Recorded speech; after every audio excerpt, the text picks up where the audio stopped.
Varanda Race SSC YouTube channel. கான்ஸ்டிடியூஷன்ல நிறைய articles இருக்கு. ஒரு ஆர்டிகலுக்கும் ஒரு ப்ரொவிஷன் இருக்கும். ஆர்டிகல் 19 ஃப்ரீடம், 32 கான்ஸ்டிடியூஷனல் ரெமெடிஸ், இந்த மாதிரி. அப்போ ஒரு சில ஆர்டிகல் மக்களுக்கு என்ன ரைட்ஸ் போகணும், மக்கள் எது பண்ணக்கூடாது, ஸ்டேட்ஸுக்கு என்ன பவர் இருக்கு, ஸ்டேட்ஸுக்கு இதுல பவர் இல்ல, சில எக்ஸெப்ஷன்ஸ், இப்படிதான் ஒரு ஆர்டிகலும் ஒரு ப்ரொவிஷனை குறிக்கும். ஆனா ஒரு சில ஆர்டிகல்ஸ் கான்ஸ்டிடியூஷன்லயே ஒரு ஆர்கனைசேஷன், ஒரு அமைப்பை உருவாக்கி அவங்களுக்கு ஒரு தலைவர், அதாவது சேர்மேன், ஒரு கமிஷனர்னு சொல்லி அவங்களுக்கு கீழே ஒரு ஆஃபீஸ் மாதிரி அமைச்சு அவங்க வேலை செய்யணும்னு சொல்றாங்க. அந்த மாதிரி ஆர்கனைசேஷன்ஸ் ஒரு இன்ஸ்டிடியூஷன்ஸ் கான்ஸ்டிடியூஷன்ல சொல்ற அந்த ப்ரொவிஷன்ஸ் படி தான் நடக்கும். ஸோ இந்த ஆர்கனைசேஷன்ஸ் ஆர் இன்ஸ்டிடியூஷன்ஸை தான் நம்ம கான்ஸ்டிடியூஷனல் பாடிஸ் அப்படின்னு பாலிட்டியில சொல்வோம். இன்னைக்கு வீடியோல நம்ம கான்ஸ்டிடியூஷனல் பாடிஸ் பத்தி பார்க்கலாம். Constitutional bodies. ஸோ இந்த பாடிஸ் எல்லாம் எங்கேருந்து அதோட பவர் எடுக்குது அப்படின்னா கான்ஸ்டிடியூஷன்ல தான். ஸோ இதுக்காக ஒரு ஆர்டிகல்ஸே இருக்கும். ஸோ இப்போ ஒரு அமைப்பு கான்ஸ்டிடியூஷனா இல்லை நான் கான்ஸ்டிடியூஷன் எப்படி கண்டுபிடிக்கலாம்னா அதுக்குன்னு ஒரு ஆர்டிகல் கான்ஸ்டிடியூஷன் இருந்ததுன்னா we can easily say that it is a constitutional body. So இன்னைக்கு நம்ம கான்ஸ்டிடியூஷன்ல கொடுத்துருக்க இம்பார்ட்டன்டான கான்ஸ்டிடியூஷனல் பாடிஸ் என்ன, அதோட கம்போசிஷன் என்ன, டென்யூர் என்ன, ஃபங்க்ஷன்ஸ் என்னங்கிறத பார்க்கலாம். Election commission. ஸோ எலெக்ஷன் கமிஷனோட ஆர்டிகல் பார்த்தா 324. ஸோ 324 ஆர்டிகல்ல ஒரு எலெக்ஷன் கமிஷன் ஒன்று இந்தியாவுக்கு இருக்கணும், அவங்க எலெக்ஷன் ரிலேட்டடான ஃபங்க்ஷன்ஸ் எல்லாம் பண்ணணும் அப்படிங்கிற மாதிரி சொல்லியிருப்பாங்க. So election commission is a permanent body, அதாவது எந்த ஒரு லெஜிஸ்லேட்டிவ் லாவும் அதை அஃபெக்ட் பண்ணாது. It is an independent body and also it is permanent. இந்த வருஷத்துக்கு அப்புறம் திருப்பி எலெக்ஷன் கமிஷன் ஃபார்ம் பண்ணுமா அப்படி கிடையாது. இட் இஸ் கண்டினியூஸ், எப்போவுமே அந்த பாடி இருந்துகிட்டே தான் இருக்கும். இப்போ கான்ஸ்டிடியூஷன்லயே எலெக்ஷன் கமிஷனுக்கு என்னென்ன ஃபங்க்ஷன்ஸ், அதோட டென்யூர், அதோட யார் இருக்கணும் அதுல அப்படிங்கிற மாதிரி சொல்லியிருப்பாங்க. ஃபர்ஸ்ட் பாத்தீங்கன்னா ஒருத்தர் தான் இருந்திருப்பாரு கான்ஸ்டிடியூஷன் ஃபார்ம் ஆகும்போது. But later on 3 election commissioners இருக்கலாம் அப்படிங்கிற மாதிரி சொல்லியிருப்பாங்க. அண்ட் தென் அந்த சீஃப் எலெக்ஷன் கமிஷனர் ஒருத்தர் இருப்பாரு, அவர் கூட 2 எலெக்ஷன் கமிஷனர்ஸ் இருப்பாங்க. ஸோ இவங்க 3 பேரும் சேர்ந்துதான் அந்த ஹெட் ஆஃப் த கமிஷன் சொல்லலாம். அதுக்கு கீழே ஒரு ஸ்டேட்லயும் ரீஜனல் கமிஷனர்ஸ் இருப்பாங்க, ரீஜனல் எலெக்ஷன் கமிஷனர்ஸ் இருப்பாங்க. இப்போ இவங்களோட டென்யூர் என்னன்னா 6 இயர்ஸ். ஸோ எதர் அவங்க 6 இயர்ஸ் இருக்கலாம் சர்வீஸ்ல, ஆர் 65 இயர்ஸ் ஆற வரைக்கும் சர்வீஸ்ல இருக்கலாம். ஸோ இது ரெண்டுத்துல எது ஃபர்ஸ்ட் வருதோ அதுதான் அவங்களோட டென்யூர். ஓகே, ஸோ இவங்களோட ஃபங்க்ஷன்ஸ் என்ன, எலெக்ஷன் கமிஷனோட ஃபங்க்ஷன்ஸ் என்னன்னா எலக்டோரல் கான்ஸ்டிடுவன்சி, எலக்டோரல் ரோல்ஸ் போடுறது, and national simple party symbols கொடுக்கறது, இது நேஷனல் பார்ட்டியா இல்லை ஸ்டேட் பார்ட்டியான்னு சொல்றது. ஸோ இந்த மாதிரி ஃபங்க்ஷன்ஸ் எலெக்ஷன் ரிலேட்டடான ஃபங்க்ஷன்ஸ் எல்லாம் இருக்கும்.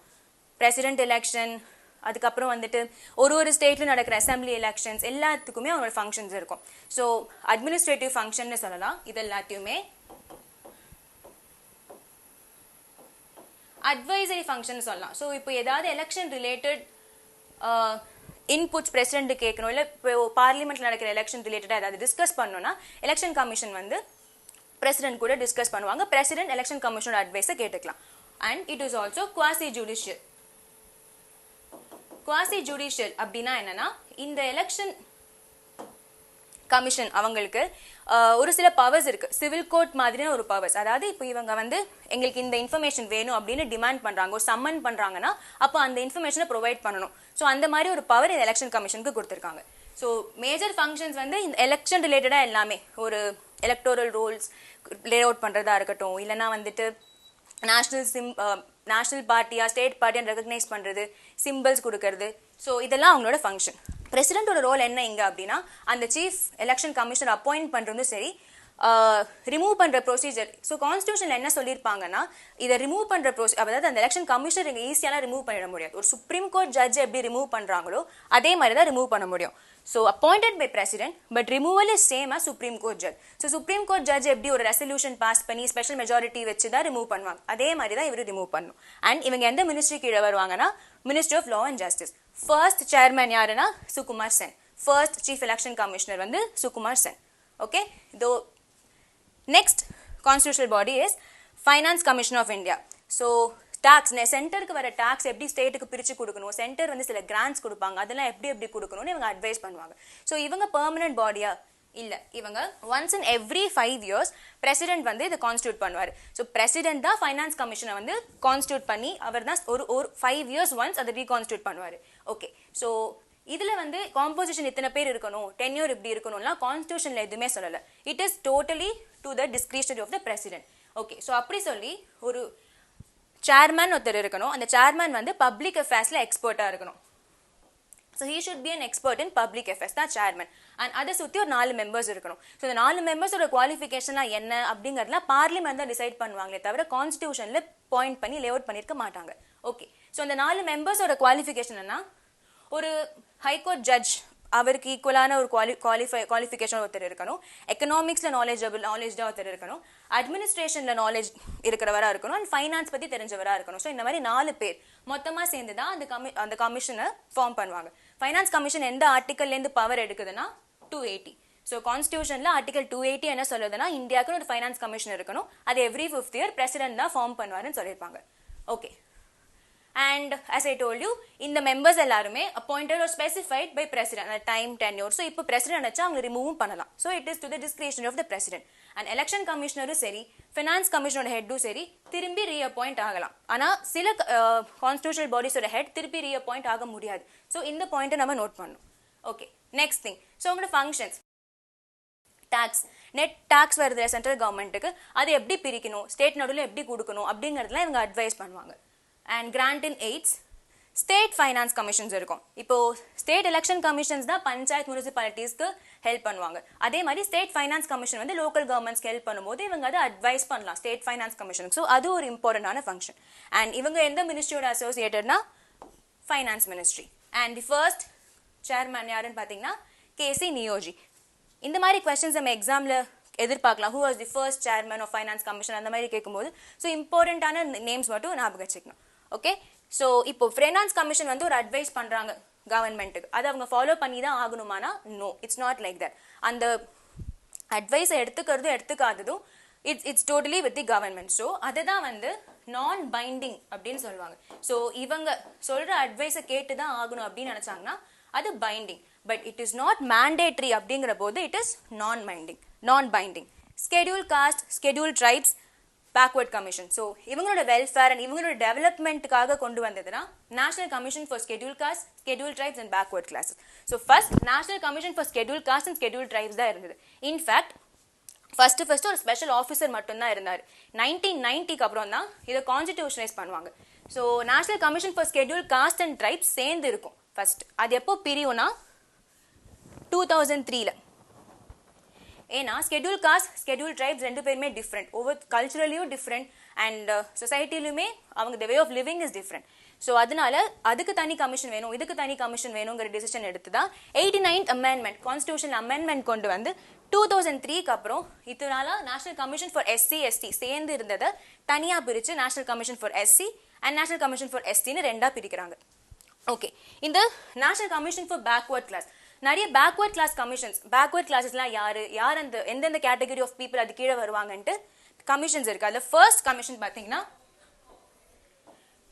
காக்கா கலேல்கர் கமிஷன். ஸோ இவங்க வந்து 1953ல ஃபார்ம் ஆகி அப்பவே எது பேக்வர்ட் கிளாஸ் கமிஷன்ஸ்னு படிப்பாங்க. அதுக்கப்புறம் தான் BP Mandal. So BP Mandal commission வந்து 1979. It is a very important commission. இவங்க கொடுத்த ரிப்போர்ட்டை வச்சு தான் பேக்வர்ட் கிளாஸ்க்குன்னு ஒரு கமிஷன் கொண்டு வரணும் அப்படின்னு சொல்லி 1993ல கொண்டு வருவாங்க. ஓகே, ஸோ 1993ல கமிஷன் தான் இருக்கு. ஆனால் அது கான்ஸ்டிடியூஷன்ல இருக்கா அப்படின்னா இல்லை. அது எந்த அமெண்ட்மெண்ட்ல கான்ஸ்டிடியூஷனுக்குள்ள வருது?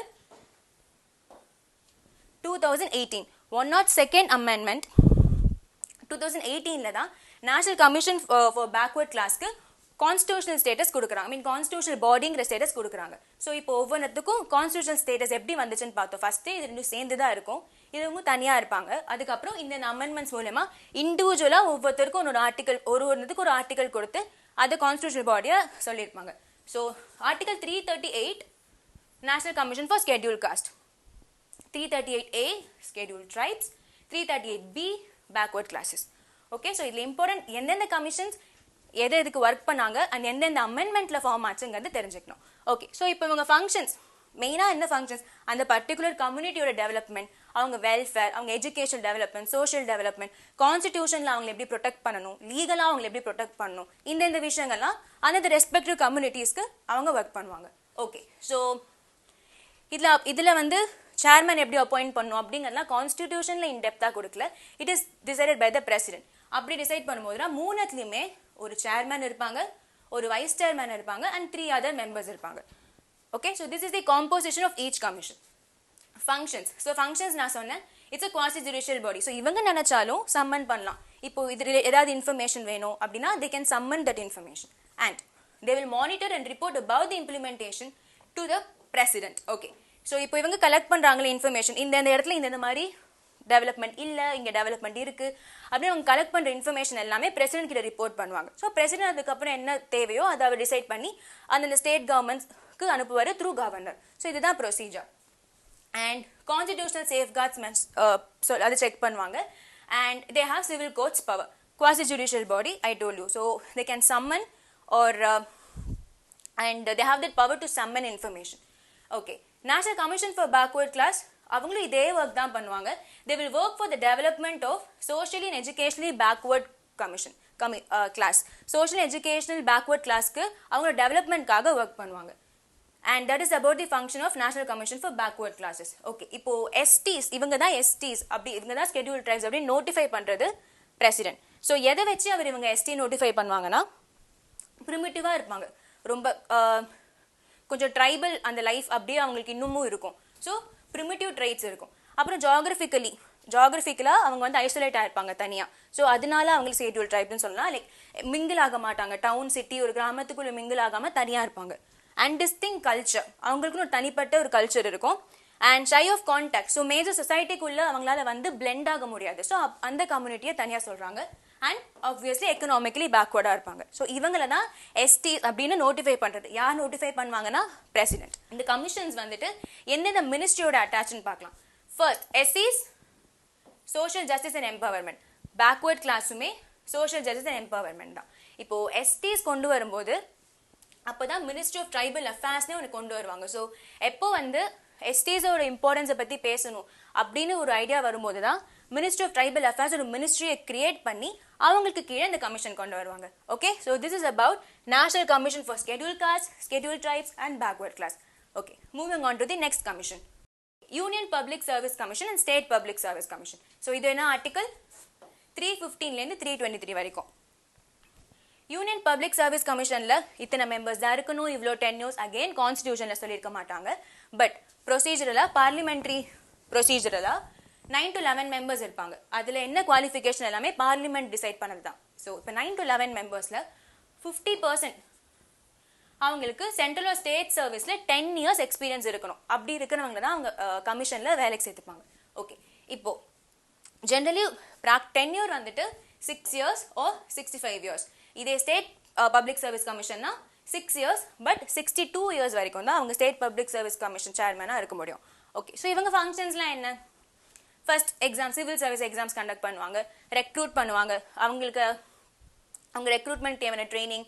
அண்ட் அதுக்கப்புறம் ஆஃப்டர் ரெக்ரூட்மெண்ட் டிசிப்ளினரி ஆக்ஷன்ஸ் எடுக்கிறதுனா இதுக்கு எல்லாத்துக்குமே ரூல்ஸ் ப்ரொசீஜர் செட் பண்ணுறது எல்லாமே இந்த கமிஷன் தான். ஸோ சிவில் சர்வன்ட்ஸ் அவங்க வேலை செய்யறதுக்கு என்னென்னலாம் பண்ணணும், அந்த எக்ஸாம், அந்த ரெக்ரூட்மெண்ட் ரூல்ஸ் அண்ட் ரெகுலேஷன்ஸ் எல்லாமே இந்த கமிஷன் தான் பண்ணுவாங்க.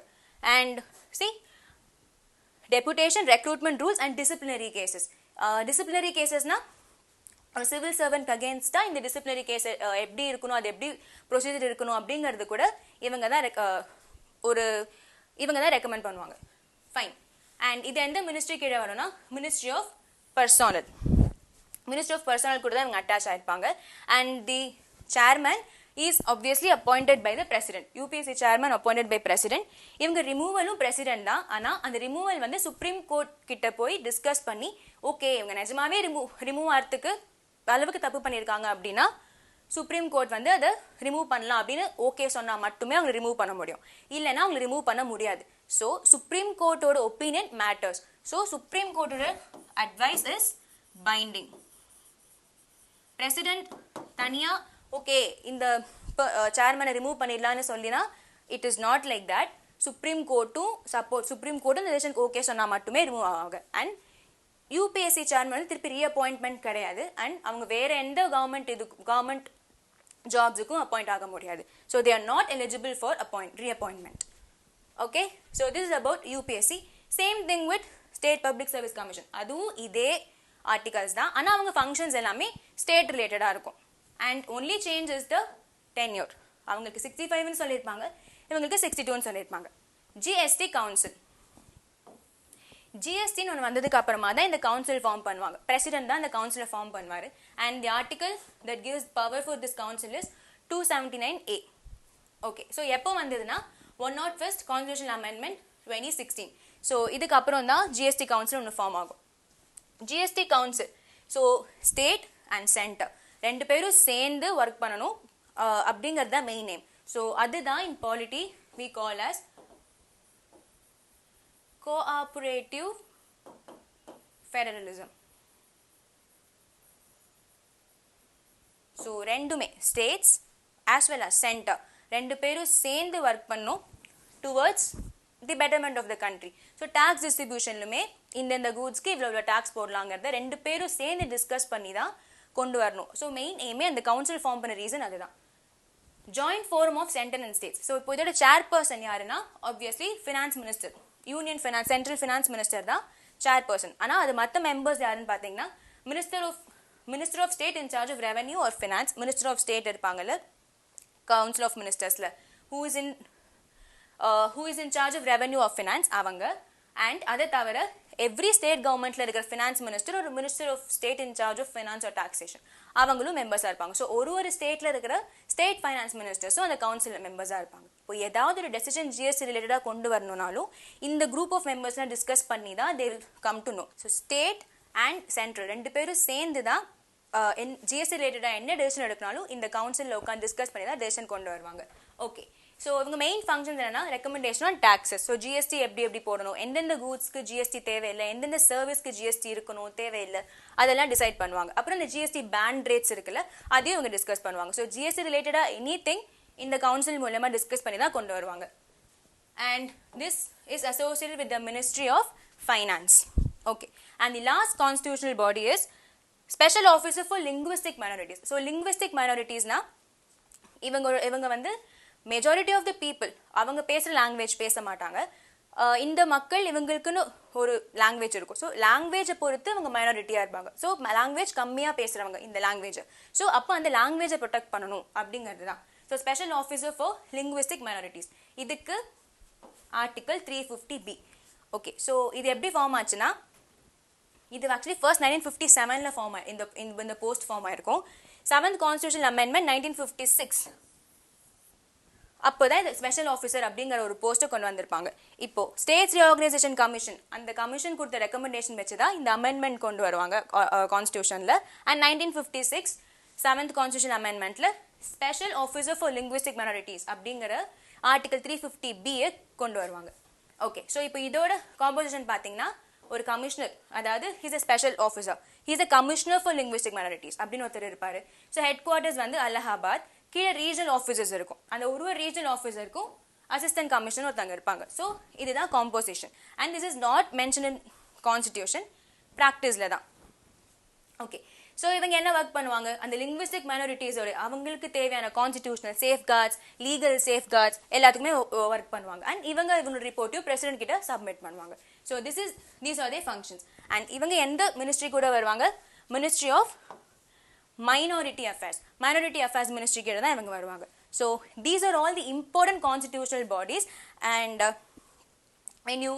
I will put this file in the description box. PDF I will attach பண்றேன். அது உங்களோட ரெஃபரன்ஸ்க்கு எடுத்துக்கோங்க. And with this I will meet you all again in another video. Thank you.